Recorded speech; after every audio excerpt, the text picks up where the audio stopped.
Hoy vamos a hablar sobre el cartel o el póster o el afiche de cine, que no es ni más ni menos, en realidad, que un aviso publicitario de un producto cinematográfico, ¿sí? Ya sea un corto comercial, un corto cinematográfico o una película o lo que fuera, pero que es interesante que ustedes lo sepan porque paralelamente a lo que están escribiendo, etcétera, ¿qué pasaría si en algún momento escriben algo que alguien lo quiere tomar como guión cinematográfico o como guión para un corto o algo por el estilo y ustedes necesitan hacer un póster o un afiche? Si bien ustedes no están en este momento en la rama audiovisual, que es donde hacen los cortos, sí es interesante que lo sepan como comunicadores, que sepan trabajar, sepan de qué se trata esto y cómo hacerlo.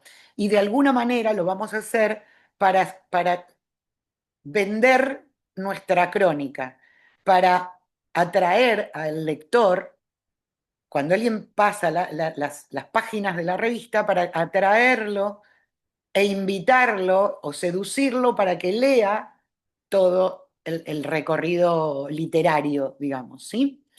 Entonces, bueno, de eso se trata el inicio de esta clase de hoy. Entonces vamos a arrancar con esto. Básicamente el cartel tiene que ser muy simple, muy conciso, muy pregnante, o sea, que muy rápidamente lo capte el receptor, ya sea que esté interesado o no en leer, que el cartel de alguna manera lo seduzca para llevarlo consciente o inconscientemente a tratar a que quiera, a que desee leer ese contenido. Y bueno, entonces con eso vamos a arrancar. Eh, el cartel en realidad es una pieza gráfica, que como cualquier pieza gráfica, con estrategia, como hablábamos la otra vez, tiene tres principios básicos y que son los tres principios básicos de cualquier mensaje publicitario. Cualquier mensaje publicitario. Y esos tres principios básicos son la creatividad, tiene que ser creativo para que llame la atención del receptor, para que lo capte, ¿sí? Para que lo seduzca, tiene que tener notoriedad, tiene que llamar la atención de alguna manera y tiene que tener una cierta perdurabilidad en la memoria del público, ya sea consciente o inconscientemente. Tiene que quedar de alguna manera en la memoria del público. Obviamente la imagen si la imagen es muy pregnante, enseguida, aunque el lector no quiera, el receptor registra y queda en la memoria alguna cosa. El fin de esta pieza gráfica es comunicar de una manera efectiva lo que estoy queriendo decir, en este caso, atraerlo a que lea, despertar el interés en el receptor y de alguna manera impulsar a esa acción, que en nuestro caso es la acción de seguir al cartel y leer la crónica, ¿sí? Como toda pieza gráfica que contiene imagen, hay algo que denota, ¿sí? Que es como denota de alguna manera algo que tiene que ver con la historia que va a estar en ese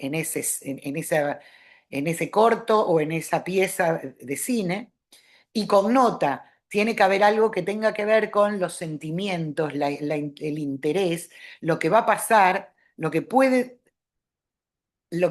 trascender eso que simplemente denota el cuentito en sí mismo. Hay tres tipos de carteles de cine.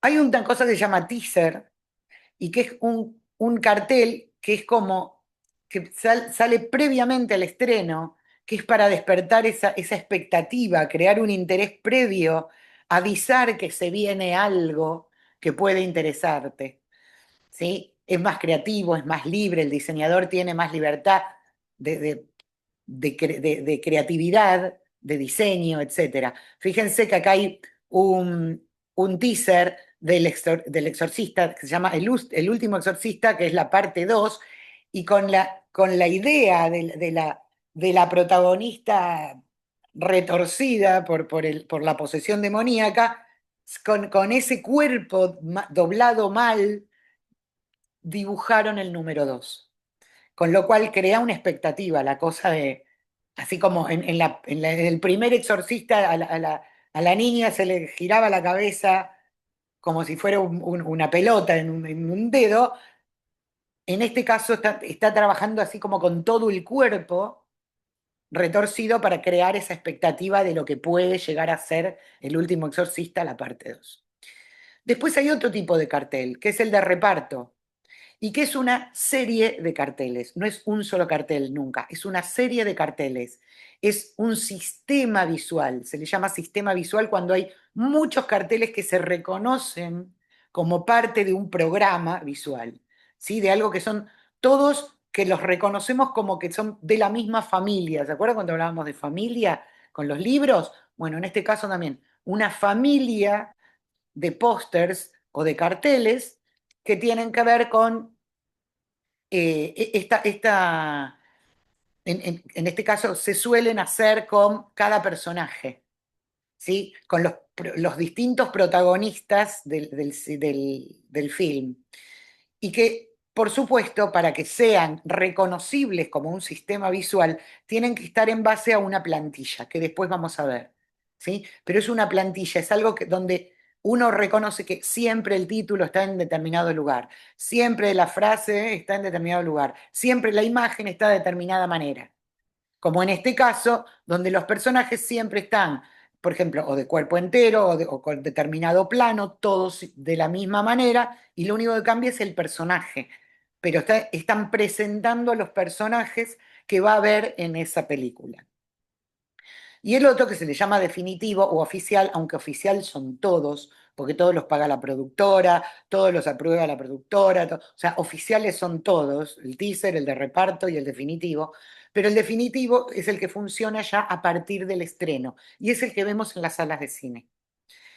Tiene distintas versiones y esas versiones dependen de distintos formatos, si son para la puerta del cine, si son para un banner, si son para los carteles de vía pública que presentan a la película, si son, o sea, distintos medios, ¿sí? En los que presentamos el cartel, en diferentes países, en distintos idiomas, etcétera, ¿sí? O sea, el definitivo ya es desde el estreno. Vamos bien hasta ahí. Alguien que se ponga la cámara, que no tenga problema, no me importa si se levanta, se va y vuelve, pero es para ver el dedito que está todo ok. Grande, Santiago, siempre, él es ¿cómo se llama? Mi Tu apuntador. Él me va asistente. avisando todo si está todo bien. Fíjense, acá hay un ejemplo de teasers, de pósters teasers, de, por ejemplo, Encontrando a Dory, que es como una secuela de Buscando a Nemo. Si vieron Buscando a Nemo, Encontrando a Dory, dice por ahí ¿cómo es? El lema, está muy chiquitita la frase, pero dice, luego de Buscando a Nemo llega Encontrando a Dory, dice, un inolvidable viaje que seguramente ella no recordará. Por lo tanto, apela a al que el receptor vio Buscando a Nemo y sabe de qué se trata el personaje de Dory. ¿Sí? Que no sé si la vieron, pero Dory era la que se olvidaba todo, a medida que lo iban buscando, se iba olvidando todo porque tenía un problema de memoria al mejor estilo de la profe. Entonces, ahí está el teaser de Encontrando a Dory. Y otro que es muy bueno, a mi manera de ver, es el de El Clan, ¿no? Donde dice, toda familia tiene secretos. Y entonces está toda la familia en una parte, en la parte superior del afiche, y abajo, como si hubieran arrancado la parte de abajo de la foto de la familia, se ve como que hay algo escondido en tonos mucho más oscuros, dominando una idea de oscuridad, de oculto, de secreto, ¿sí? Donde solamente está el personaje de Franchella, que es el protagonista, el personaje de Franchella entrando a lo que sería un sótano, como si fuera la entrada a un sótano. O sea, está contando, denotando un montón de cosas y connotando otras, ¿sí? Con determinadas imágenes. Otro teaser de TV, en este caso, es de la serie de Mad Men, que se la súper recomiendo. Aunque sea vean los 2 o 3 primeros episodios, para que vean de qué se trata, porque es un clásico de esos que no pueden atravesar su vida sin haber visto esta serie. Es larga, si quieren se enganchan hasta el final y si quieren no, pero para mí es una joyita de la ambientación. Yo no pude ver a estos personajes, a estos actores en otras series sin creer que habían salido de los años 60, porque para mí eran personajes de los años 60 y en mi cabeza quedaron grabados por la perfección de la ambientación, el vestuario, la escenografía, los productos que sacaban de la alacena, la decoración de las casas, todo parecía que de verdad estábamos metidos en los años 50 y 60, porque es una serie que se ubica en los años 60, cuando aparece el furor de la publicidad. Y la publicidad en Nueva York se situaba en las principales agencias en la calle Madison. Por eso se llama Mad Men, no por hombres locos, sino por hombres de la calle Madison. ¿Sí? Es un juego de palabras en inglés muy interesante porque aparte este es el origen de la publicidad. O sea, empieza la publicidad ahí cuando la publicidad era costosísima, etcétera. Ahora ya cambió totalmente porque cambiaron los medios en los que se propaga la publicidad. Esto evolucionó en lo que actualmente conocemos como marketing, ¿sí? Pero la publicidad propiamente dicha, la que creó las carreras de publicidad, como estudié yo, eh, eran este tipo de formatos, inclusive la política, los contactos, cómo se contactaban, cómo se espiaban entre agencias, o sea, había todo y esto utiliza muchos casos reales, de hecho en los primeros capítulos está el ejemplo de cuando se descubre que el cigarrillo, que van a ver que se fuma muchísimo en toda la serie, porque era una época en la que estaba de moda fumar. Entonces se descubre las revistas Selecciones del Reader Digest, que era también era una revistita coleccionable, que mi madre tenía toda la colección. Era una revista como que tenía información de todo tipo, inclusive científica. Entonces todo el mundo no había obviamente redes sociales, así que era un lugar de donde se abrevaba el conocimiento en esa época, en los años 60. Entonces, una investigación médica que sale en el Reader Digest, en esa colección de revistas, dice que fumar causa cáncer.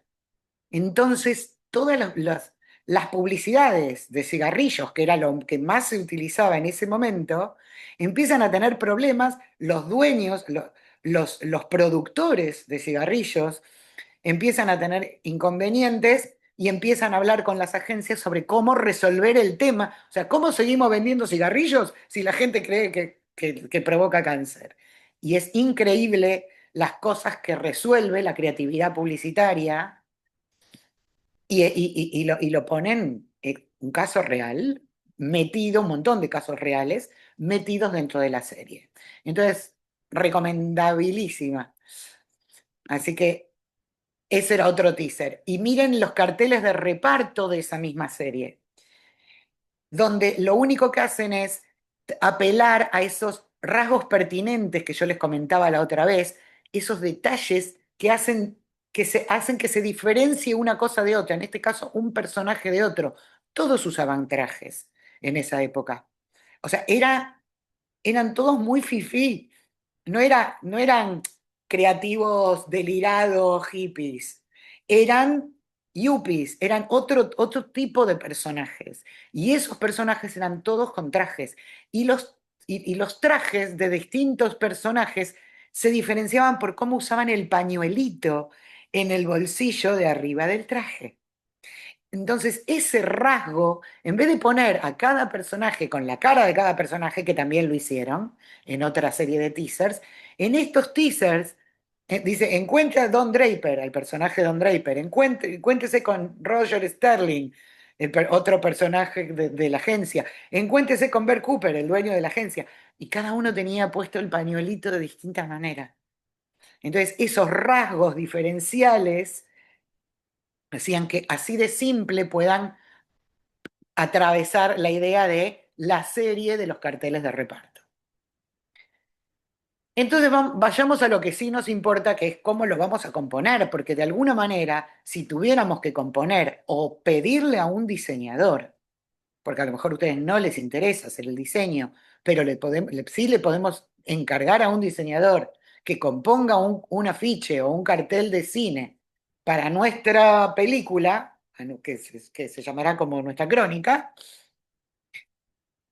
¿Cómo sea? ¿Qué tengo que tener? ¿Qué es lo mínimo o lo básico de un afiche? Pues bien, lo más importante obviamente es la composición general, pero esa composición general tiene que tener un concepto, como decíamos recién, el concepto de elementos diferenciales de los personajes, por ejemplo. ¿Sí? Ese sería un concepto. ¿Cuál es el concepto? No sé, el dolor de la madre que hace tal o cual cosa. No sé, según el cuentito, el tema que estemos desarrollando en nuestra crónica. Encontraremos el concepto que corresponde y si no, lo charlaremos cuando llegue el momento y lo hablemos personalmente. El concepto. La estructura, ¿sí? Dentro de esa plantilla hay como una ubicación típica de cómo se utiliza en un afiche de cine. Y después jerarquías. ¿A qué le damos más importancia? ¿Al título, al personaje, al actor que representa el personaje principal, etcétera? Por supuesto, hay cosas muy importantes que van a destacarse en esas jerarquías. Y ahí veremos a qué le damos más importancia. A la imagen, que encima es lo más pregnante, lo que nos pega ¡puc! De un solo vistazo, aunque no queremos, ya quedó grabada en el cerebro. Al color, ¿sí? Que tiene un montón de connotaciones psicológicas y emotivas, que vamos a ver también ahora individualmente, o la tipografía, que también es imagen, es color, es texto, la tipografía es como que reúne todo, ¿sí? Y es esa expresión estética que tiene una función específica en nuestro cartel y que además le da personalidad al texto. No es lo mismo si escribo un título en letra gótica que si lo escribo con algo totalmente simple como lo que está ahí donde dice the title. ¿Sí? O sea, la tipografía también le da una personalidad y tiene que ver con eso. Cuando veamos la clase de tipografía, que es mucho más profunda que todo esto y que no creo que lleguemos hoy a hacerlo, probablemente lo hagamos después de las vacaciones, vamos a meternos bien a lleno porque es muy importante que como comunicadores sociales ustedes tengan muy claro la función de la tipografía y cómo manipular y controlar la tipografía. No solamente para que sea legible, sino para que sea lecturable. ¿Sí? Y eso lo vamos a ver cuando veamos tipografía. O sea, que se pueda leer sin que nos canse el cerebro o la vista. ¿Qué está dentro de la tipografía? El título, el subtítulo, si hay un gancho, como dice eso, como lo decía en lo de Dory. ¿Quién es el autor? Si es importante. El director. Esto es del director, del mismo director que tal o cual cosa. ¿Sí? La productora, que a lo mejor es lo más reconocido, o los premios que tuvo la película. Los actores, el reparto. Y obviamente siempre hay como datos legales, ¿sí? Que tienen que ver con esto. Imagen. Vamos a dar ejemplos de esas tres cosas que decíamos recién. Imagen, color y tipografía. Imagen, en este caso, fíjense lo polisémico que hablábamos la otra vez de la imagen, como de nota y connota.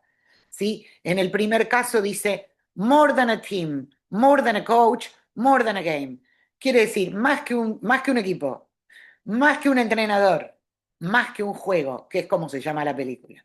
Y por eso está destacado con la tipografía en color y la otra casi es un grisadito. ¿Sí? O en el segundo afiche, donde simplemente dice bullying, pero entendemos con 3 elementos, 4 elementos o 5, que es bullying.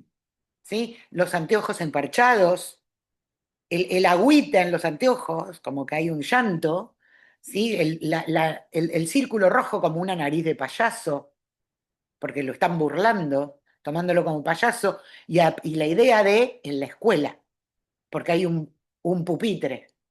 Entonces, tres, cuatro elementos que están diciendo bullying, denotan anteojo, pelotita y ¿cómo se dice? Y escritorio de colegio, pero dicen mucho más, connotan mucho más.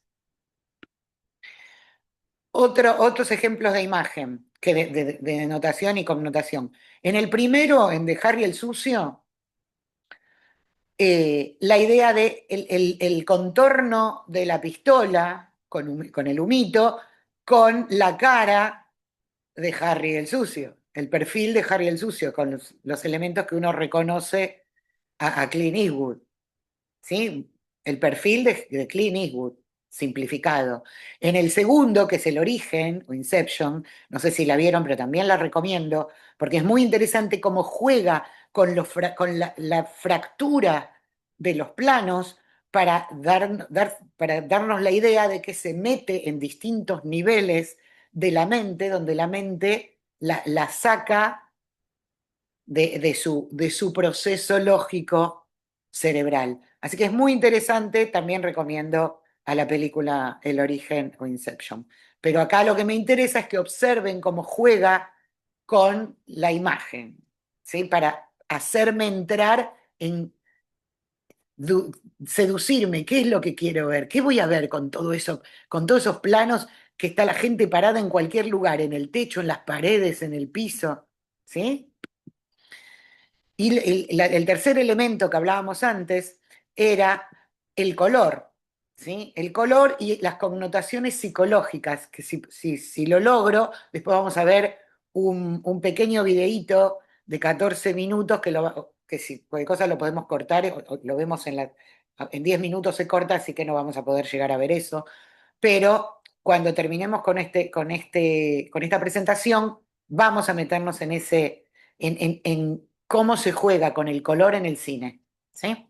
Porque cada color tiene connotaciones psicológicas. Y en este caso, fíjense qué casualidad, un montón de thrillers y películas de acción predominan los colores azules en sus afiches, ¿sí?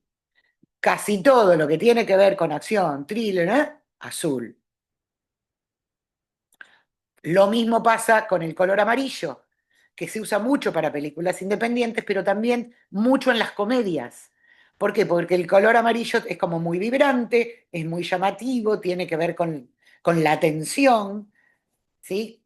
Entonces se asocia con la comedia. Es el cliché, el color cliché para películas de comedia. Y acá hay un montón de ejemplos que tienen que ver con eso.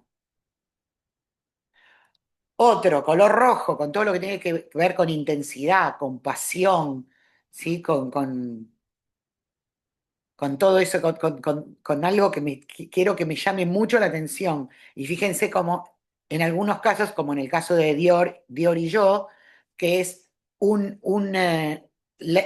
remarcando, poniendo de relevo con el color rojo la importancia del vestido, que es lo que tiene que ver con el producto Dior, ¿sí? En este caso, que creo que es la historia de Christian Dior. Y Vértigo, de Hitchcock, también, ¿no? La historia de la pasión, eso de que el mareo, el túnel por el que se mete el personaje. Y el tercer elemento que habíamos hablado, que es la tipografía, donde la tipografía es protagonista visual del póster o del afiche o del cartel de cine. En este caso es una película que se llama Zero Dark Thirty, que no sé cómo se llamaba en español, pero que tiene que ver con la censura de los informes de la CIA. ¿Sí? Tiene que ver con un thriller de ese estilo. Entonces se utilizó el cero Dark 30, que se lee a pesar de que esté tachado en el primer caso, o en el segundo caso que se utiliza para que la tipografía sea el contenedor, en el segundo y en el tercer caso, la tipografía como contenedora de la imagen. ¿Sí? La imagen está dentro del título. de alguna manera. Entonces la tipografía pasa a ser el contenedor de la imagen como elemento formal de los afiches. Otro donde la tipografía es un elemento conceptual, ¿sí? Se utiliza el concepto tipo, o sea, la tipografía como concepto para demostrar, para denotar el contenido de la película. En el primero se llama I'm still here, todavía estoy aquí, aún estoy aquí, ¿sí? Y a la vez la tipografía se va como borrando, ¿sí? Quiere decir que estoy viendo que de alguna manera Joaquín Phoenix, que es el que está detrás del título, es como que sé que algo le pasa, de hecho no vi la película, pero sé que algo le pasa lo cual el tipo algo pierde en la memoria o algo le está pasando que se va yendo, como se va yendo el título. O la otra que es Gravity, Gravedad, que a lo mejor la vieron creo que era que era sobre el espacio, ay, ¿cómo se llama? Estos actores, Sandra Bullock y el lindo viejo.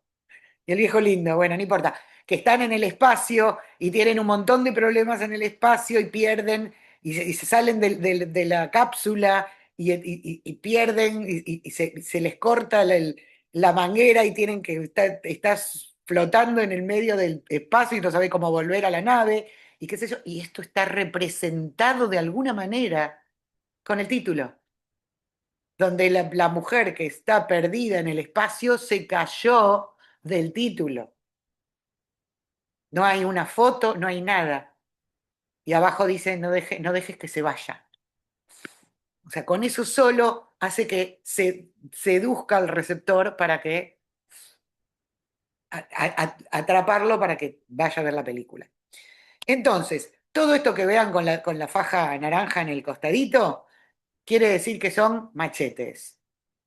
Cuando se bajen este coso y digan, ¿cómo era que se hacía Acá está, este es el machete. Un repasito de lo que vimos. Composición. Tiene que haber un concepto, que es lo ideal, que haya un concepto, porque eso denota que tenemos claro creativamente por dónde queremos ir. Una estructura y jerarquías. Eso nos lleva a tener en cuenta el formato, que en nuestro caso va a ser una A4, ¿sí? Porque es el tamaño de nuestra revista. Así que vamos a hacer en algún momento el póster en A4. Y como les contaba el otro día, ¿cómo vamos a tenemos que marcar márgenes, que cuanto más margen, más espacio, más aire le doy para que el receptor apunte al centro, pero puedo no usar ese margen y utilizar las imágenes al corte. Encaja es dentro del marco y al corte es que se salgan de todo como si se salieran de la página las imágenes. ¿Sí? Entonces, ahí está la imagen, cómo aplico el color, obviamente jugando con eso que hablábamos, de la connotación psicológica y emotiva. Y después la tipografía. Dentro de tipografía, ¿qué son las cosas que tiene que haber o que puede haber? Y en naranja, las que no podrían faltar. En nuestro caso, el título y el autor. Después puede haber gancho, puede haber subtítulo, puede haber de quién lo produce, quién es el director, lo que fuera. Pero en nuestro caso vamos a utilizar título y autor seguro. ¿Qué vamos a hacer con esto? Hay que agrupar los elementos de alguna manera. ¿Cómo? Esto es la composición. Lo que habíamos hablado de la última vez, de las reglas de composición, bueno, esto es. Vamos a utilizar esas reglas para poder jerarquizar a través del contraste, qué es lo que queremos que sea más llamativo. Algunos textos, como veíamos antes, el título, la bajada, parte del texto, lo que sea. Si es todo texto, con qué fuerza quiero que llegue determinadas cosas al receptor? Esa composición va a jerarquizar por contraste los diferentes elementos, aunque fuera todo texto, los distintos elementos dentro de la composición. ¿Se acuerdan cuando les mostraba algunas crónicas que ya habían hecho otros alumnos en otras revistas Unisapiens? Bueno, ¿se acuerdan que yo decía, acá se destaca cuando habla el psicólogo, acá se destacó cuando cambiamos de protagonista que habla, acá, bueno, eso es la jerarquía por contraste de la que hablábamos. Estos textos e imágenes obviamente se agrupan en párrafos, los textos, con interlineados adecuados, ¿sí? No puede haber demasiado espacio entre un renglón y otro porque si no es muy incómodo de leer. Tiene que haber márgenes libres y simétricos, ¿sí? Para que entendamos algo coherente cuando lo vemos. Y hay obviamente variaciones, como en este caso, de peso tipográfico. ¿Sí? Con qué fuerza, cómo se destacan algunos textos sobre otros. Si poseen mucho texto, fíjense qué pasa si todo es uniforme. ¿Sí? Márgenes uniformes, tipografía uniforme y parece un mensaje de WhatsApp, con la tipografía más grande, más chica o mayúscula. Claro, pero jerarquizarlo ya pasa por otro lado. Esa monotonía sin variaciones que teníamos de un lado, lo podemos transformar en un buen layout o en un buen boceto donde hay un título, una bajada, un subtítulo, algo un destacado, ¿sí? Hay jerarquía visual aunque fuera solo texto, ¿sí?